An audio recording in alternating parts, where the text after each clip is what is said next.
The industry is changing, and that requires us to research and adapt and understand and pivot. Journalists no longer hold the only megaphone in the marketplace. So it's really important to have people who are imbued in the tradition of journalism, who understand the importance of getting it right. What the Online Masters does with its variety of areas of focus, which includes, health communication, interactive media, media management, is that the way the verticals are set up, students get the opportunity to have ethics, they get communication law, they get all the foundations that you get from the Missouri School of Journalism, and then it's layered based off of those areas of focus.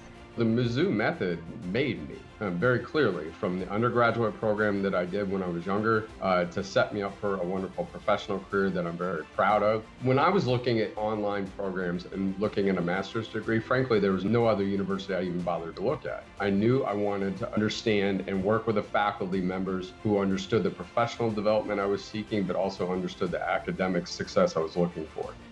There's never been a better time. There's never been more channels, more opportunities to really engage people, whether it be podcasting or whether it be video storytelling or whether it be branded storytelling. And stories are still so central to our human experience. On 2004, when I graduated from the program, I remember people asking me, well, do you think that it's going to carry any weight? Or do you think people will respect it? Or do you think it will say online on it? And when I got it, all it says is the University of Missouri. And the people who wondered, would it carry any weight? They don't ask that question anymore.